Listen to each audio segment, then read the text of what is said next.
Assalamualaikum warahmatullahi wabarakatuh.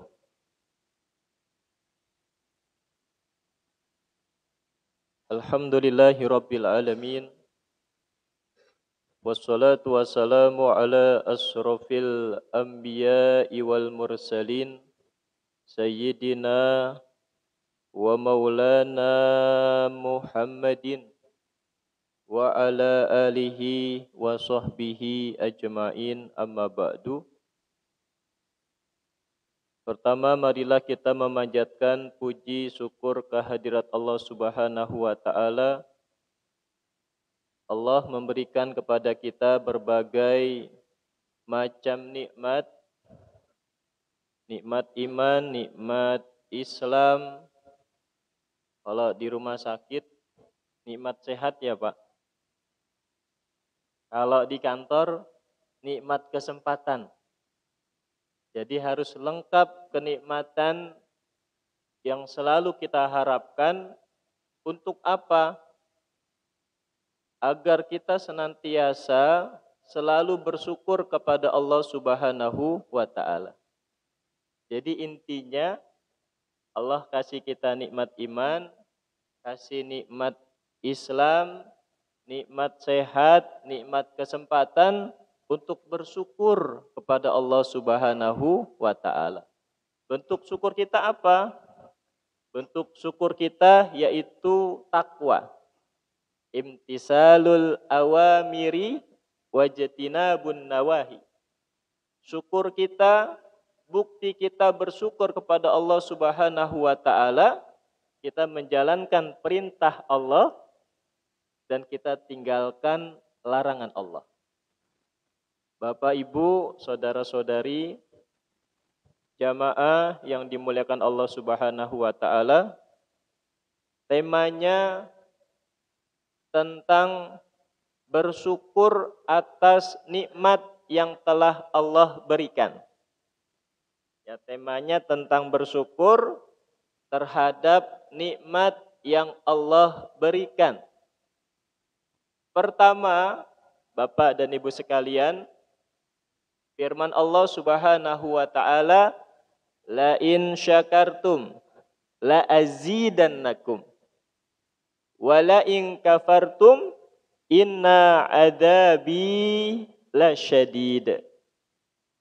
Jadi Allah mengingatkan kepada hamba-hambanya, kalau kalian bersyukur atas pemberianku, maka akan aku tambahkan. Nabi Sulaiman diberikan kenikmatan, harta, kekuasaan, semuanya dimiliki oleh Nabi Sulaiman.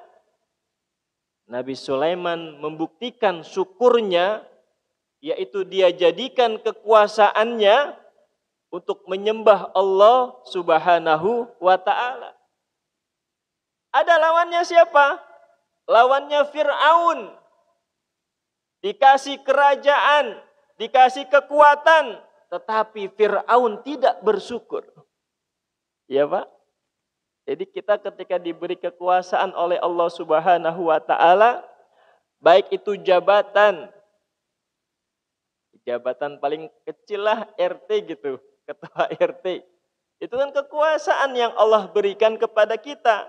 Maka ketika kita diberi kekuasaan oleh Allah Subhanahu wa ta'ala, kita bersyukur kepada Allah Subhanahu wa ta'ala, yaitu menjalankan kekuasaan sesuai dengan koridor-koridor Islam. Itu yang pertama. Contohnya Nabi Sulaiman. Kasih kaya, kasih jabatan, kasih semuanya. Dan istrinya paling banyak Pak. Ya, 1000. Istrinya 1000. Itu gimana giliran saya bingung juga. Karena kalau Nabi, Bapak Ibu sekalian, Nabi itu dikasih, dalam hadis, Nabi itu dikasih kekuatan 30 laki-laki yang kuat. Jadi satu nabi itu kekuatan 30. Jadi Rasulullah istrinya banyak karena kekuatannya Masya Allah. Kalau kita Bapak Ibu sekalian, kalau satu ya satu aja. Karena nggak kuat. Ya Bapak dan Ibu sekalian, yang pertama, yang kufur Fir'aun, yang syukur Nabi Sulaiman. Nabi Sulaiman menggunakan kekayaannya, menggunakan kekuasaannya, menggunakan kekuatannya untuk tunduk dan patuh kepada Allah Subhanahu wa ta'ala. Ini yang sekarang lagi direbutin apa nih? Tanah suci, Pak. Haramain itu ada di kota Mekah dan di kota Madinah. Mekah ada Ka'bah, Madinah ada makam Rasulullah Shallallahu Alaihi Wasallam. Yang ketiga adalah yang suci adalah Yerusalem. Di Yerusalem itu ada Masjid Al-Aqsa. Mbak, syukur deh yang sudah bisa melaksanakan paket umroh sekalian ibadah di Masjid Al-Aqsa. Kalau sekarang nggak bisa, Pak. Umat Islam dilarang. Ya, karena sudah dikuasai oleh mereka. Lalu sikap kita seperti apa? Ini sebagai saudara yang jauh di sana, yang sedang berperang, yang sedang mengalami kesulitan. Kita sebagai saudara seiman, kita sebagai saudara yang sama-sama Islam, bagaimana sikap kita? Pemerintah sudah mengutuk. Melalui presiden, melalui menteri luar negeri sudah mengutuk. Tetapi memang keras kepala. Jadi bangsa Israel itu Bapak Ibu sekalian adalah bangsa yang diciptakan oleh Allah Subhanahu wa ta'ala, nggak bisa berubah pendiriannya. Walaupun sudah banyak diturunkan para nabi dari keturunan bangsa Bani Israel, tetapi orang-orang Israel masih tetap sesat. Ya, kisah Nabi Musa. Ketika Nabi Musa dikejar oleh Fir'aun dan bala tentaranya, itu pengikut Nabi Musa diberi keselamatan. Ketika Nabi Musa sudah terpojok, ini di depan lautan nih. Bagaimana cara nyebrangnya? Nabi Musa minta pertolongan Allah Subhanahu wa ta'ala. Diperintahkan oleh Allah agar memukul dengan tongkatnya air laut, maka air laut itu terbuka, Pak, menjadi jalan buat Nabi Musa dan Bani Israel. Sudah sampai di ujung, Fir'aun dan bala tentaranya terkubur dalam lautan. Ada sebagian besar bangsa Bani Israel masih keras kepala. Ya, Bapak Ibu sekalian, memang sudah dari sananya bangsa Bani Israel ini adalah bangsa yang nggak bisa diajak kompromi, yang nggak bisa diajak kerjasama. Mereka mengatakan kami ini bangsa terpilih, dipilih Tuhan. Padahal dipilih Tuhan itu ada syaratnya. Syaratnya itu harus beriman, harus melakukan amal kebaikan, harus melakukan nahi mungkar. Kalau tidak melakukan hal tersebut, terhapus. Maka Allah turunkan kembali, yaitu umat yang terbaik, yaitu umat Islam. Umat Islam umat yang terbaik, Pak. Karena kita selalu diingatkan oleh khotib Jumat agar melaksanakan takwa. Beriman kepada Allah Subhanahu wa ta'ala, menjalankan perintah Allah, menjauhkan larangan Allah, itu kita termasuk umat-umat yang terbaik. Jadi sebenarnya umat Islam ini adalah umat-umat yang terbaik. Lalu sikap kita ketika ada saudara kita yang dijajah, yang ditindas, Apakah kita harus datang ke sana? Kita doakan, Pak. Rasulullah Shallallahu Alaihi Wasallam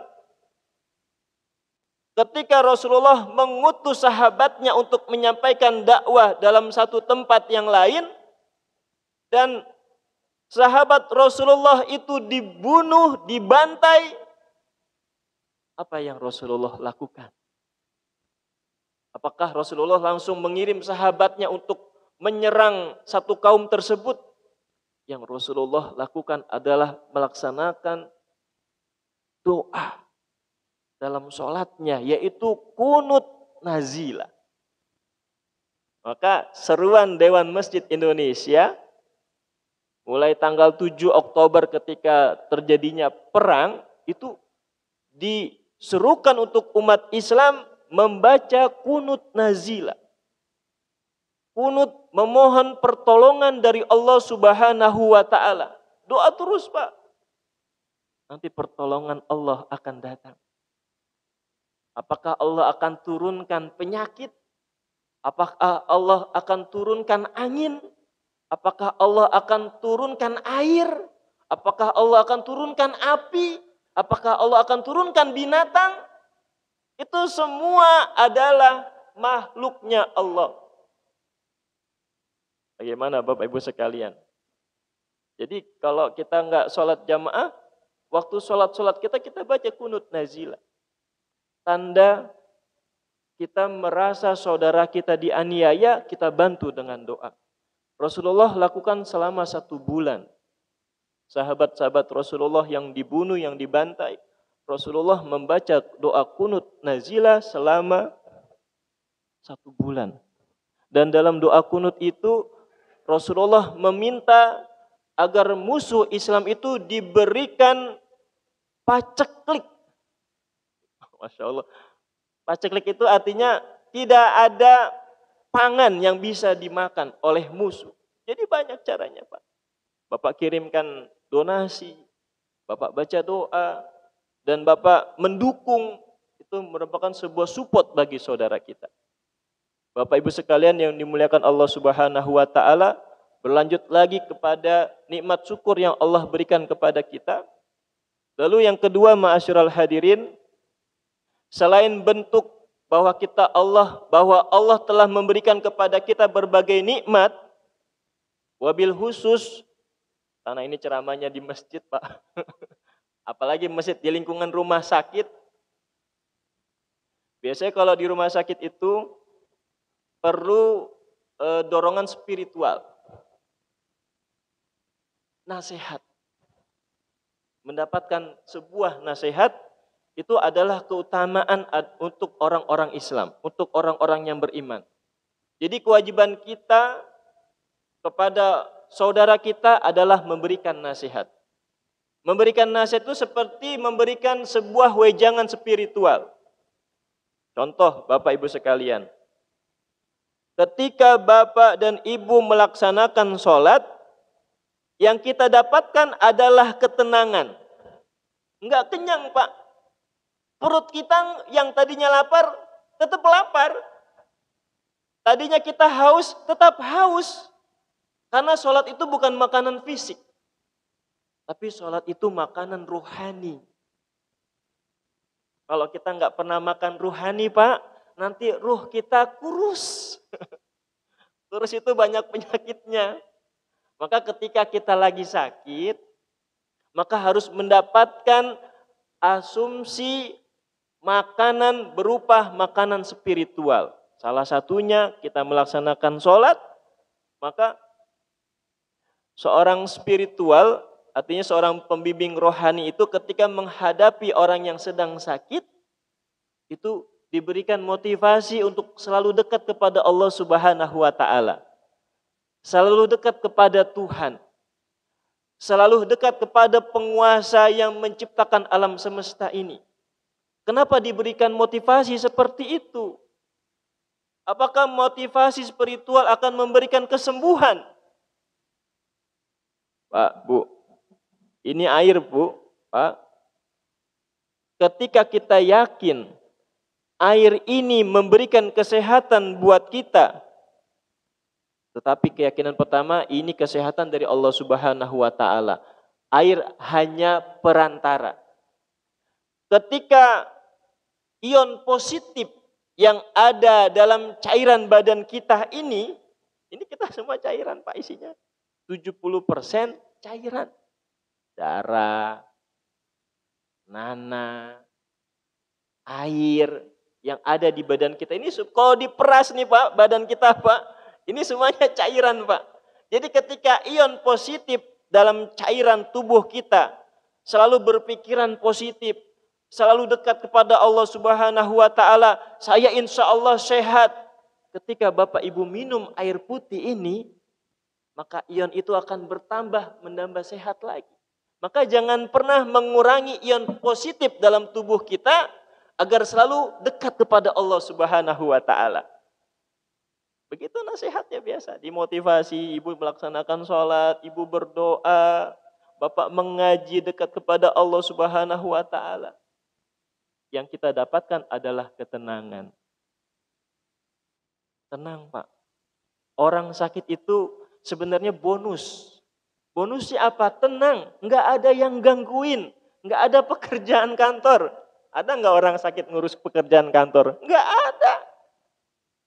Tenang, nggak ngurus pekerjaan kantor, nggak ngurus rumah tangga, nggak ngurus lingkungan. Yang ada adalah diri dia sendiri. Maka ketika kita sakit lebih khusyuk. Imam Ali ketika berperang, beliau kena panah. Imam Ali, jangan dicabut dulu.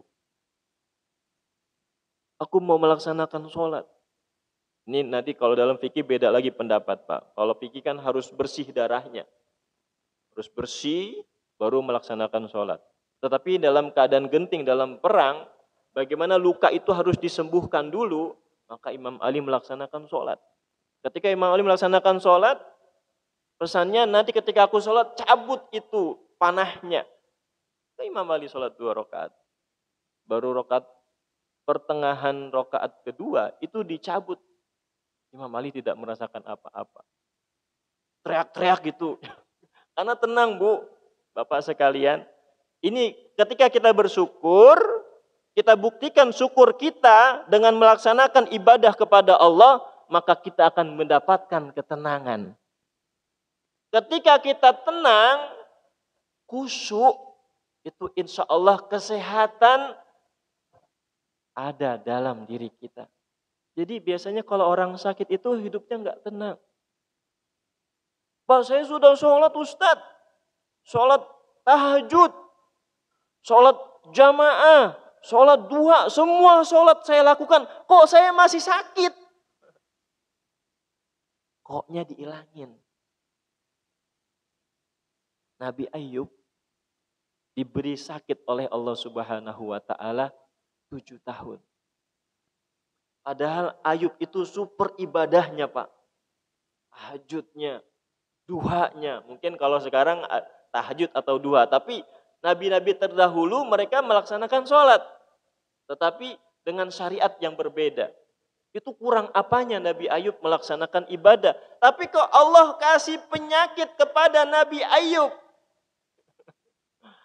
Saya belum dikasih sakit aja, tapi kalau saya dikasih sakit, saya akan mencoba bagaimana sabarnya Nabi Ayub ketika mendapatkan penyakit.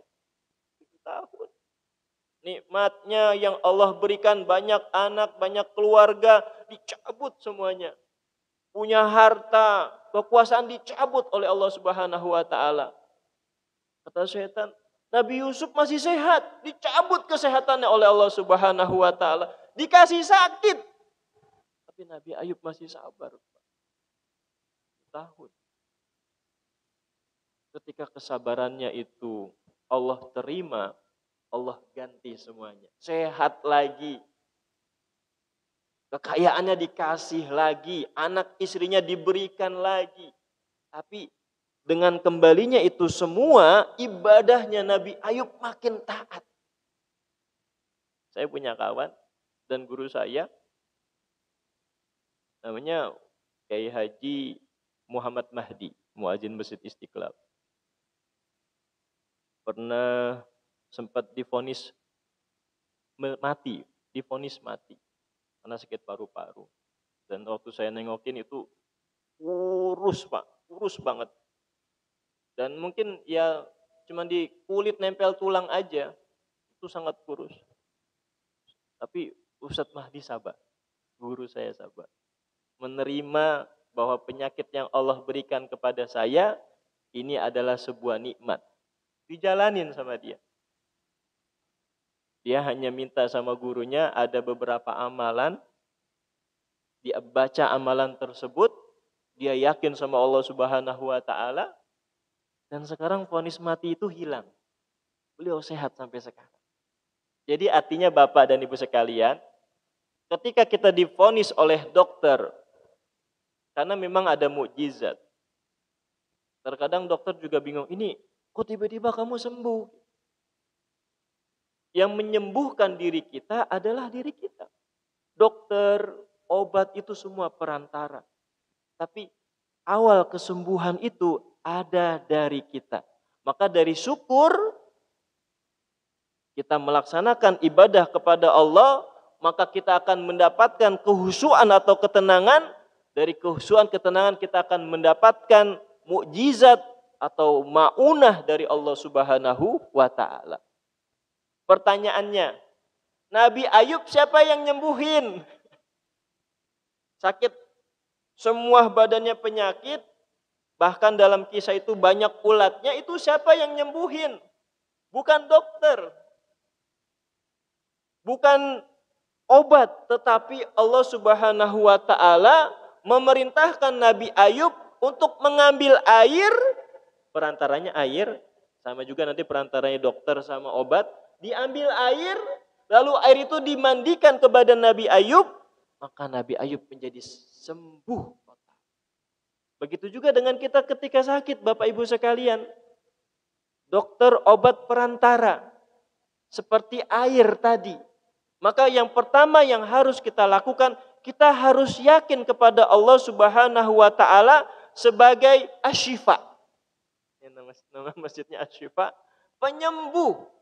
Jadi yang menyembuhkan adalah Allah Subhanahu wa taala. Ketika menjadikan Allah sebagai penyembuh segala penyakit, maka yang harus ada di keyakinan kita, kita akan sembuh, Allah akan memberikan kesembuhan, maka dokter dan obat sebagai perantaranya. Seperti tadi Nabi Ayub tidak tiba langsung sembuh, tapi ada perantaranya air, dokter dan obat adalah perantara kesembuhan yang Allah berikan kepada kita. Jadi syaratnya itu harus syukur dulu, harus melaksanakan takwa kepada Allah Subhanahu wa taala, maka Allah akan memberikan ketenangan, kehusuan kepada kita. Dari ketenangan dan kehusuan itu, maka Allah akan berikan kesembuhan kepada kita. Jadi tahap yang pertama harus syukur, Pak. Bukti syukur kita melaksanakan perintahnya Allah. Alhamdulillahi Rabbil Alamin. Itu bukti syukur kita kepada Allah Subhanahu wa taala. Kita memuji Allah Subhanahu wa taala. Bapak sholat sedang memuji Allah. Bapak melaksanakan puasa sedang menjalankan perintah Allah. Bapak sedang melaksanakan umroh, haji dalam rangka dekat kepada Allah Subhanahu wa taala. Ketika Bapak bersedekah dalam rangka membantu saudara-saudara kita yang mengalami kesulitan. Jadi ibadah yang kita lakukan kepada Allah Subhanahu wa taala, Allah balas lagi. Apa namanya? Wa tijaratan lan tabur.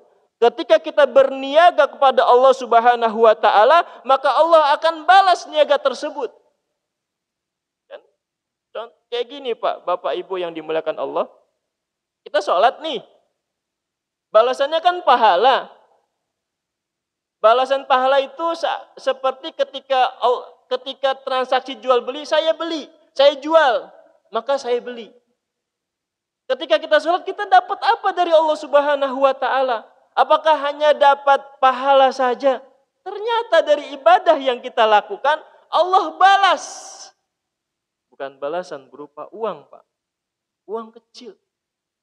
Kalau dikasih penyakit uangnya banyak, nggak bisa ngapa-ngapain.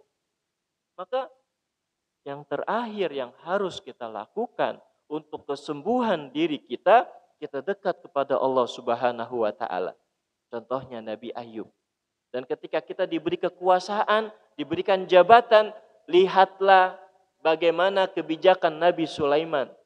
Jadi sebenarnya para rasul yang diutus Allah Subhanahu wa taala itu sebagai sejarah yang dapat kita baca, yang dapat kita contoh. Untuk apa? Untuk keselamatan diri kita. Keselamatan di mana? Doanya Rabbana atina fid dunya hasanah wa fil akhirati hasanah wa qina adzabannar, untuk keselamatan diri kita di dunia dan keselamatan kita di akhirat nanti. Amin. Amin ya Rabbal alamin. Semoga bermanfaat. Dan yang terakhir kita baca doa, kita baca surah Al-Fatihah. Kemarin saya diijazahkan oleh guru saya, Kiai Abdul Halim, untuk membantu saudara kita di Palestina. Kita membaca surah Al-Fatihah 1 kali, tapi diulang kalimat iyyaka na'budu wa iyyaka nasta'in 3 kali. Terus saya baca surah Al-Fil, kan surah Al-Fil itu surat pertolongan Allah Subhanahu wa taala ketika pasukan bergajah mau merusak Ka'bah. Baca surah Al-Fil, nanti di ayat keempat, alam tara kaifa fa'ala rabbuka bi ashabil fil lam yaj'al kaidahum fi tadlil wa arsala alaihim tayran ababil tarmihim. Nah, baca tarmihimnya 7 kali. Ini langsung ijazah kemarin sore Pak, saya dengar dari beliau. Tarmihim bacanya 7 kali. Bisa ya ibu bapak sekalian ya, kita niatkan sebagai bentuk doa kita kepada Allah Subhanahu wa taala. Semoga saudara-saudara kita yang sekarang mengalami kesulitan di Palestina, Allah bantu dan Allah beri keselamatan. Al-Fatihah. A'udzubillahi minasyaitonirrajim. Bismillahirrahmanirrahim. Alhamdulillahirabbil alamin, arrahmanirrahim, maliki yaumiddin. Iyyaka na'budu wa iyyaka nasta'in. Iyyaka na'budu wa iyyaka nasta'in. Iyyaka na'budu wa iyyaka nasta'in. Ihdinas siratal mustaqim. Siratal ladzina an'amta 'alaihim ghairil maghdubi 'alaihim waladdallin. Amin. Dan surah kedua yaitu surah Al-Fil. Bismillahirrahmanirrahim. Alam tara kaifa fa'ala rabbuka bi ashabil fil alam yaj'al kaidahum fi tadlil wa arsala 'alaihim tayran ababil tarmihim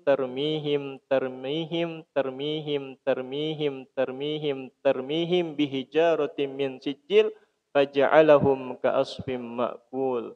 Bismillahirrahmanirrahim. Alhamdulillahirabbil alamin. Allahumma salli ala Sayyidina Muhammad wa ala ali Sayyidina Muhammad. Allahumma inna nas'alukal huda wat tuqa wal afwaf wal ghina. Allahumma inna nas'aluka ridhaka wal jannah wa na'udzubika min sakhatika wan nar. Allahumma inna nas'aluka salamatan fid din wa afiyatan fil jasad wa ziyadatan fil ilmi wa barakatan fir rizqi wa taubatan qablal maut wa rahmatan indal maut wa maghfiratan ba'dal maut. Allahumma hawwin alaina fi syakaratil maut wan najata minan nar wal afwa indal hisab. Rabbana atina fid dunya hasanah wa fil akhirati hasanah wa qina adzaban nar. Wa sallallahu ala sayyidina Muhammad wa ala alihi wa sahbihi wa sallam. Walhamdulillahi rabbil alamin. Terima kasih, mohon maaf. Wabillahi taufik wal hidayah. Wassalamualaikum warahmatullahi wabarakatuh.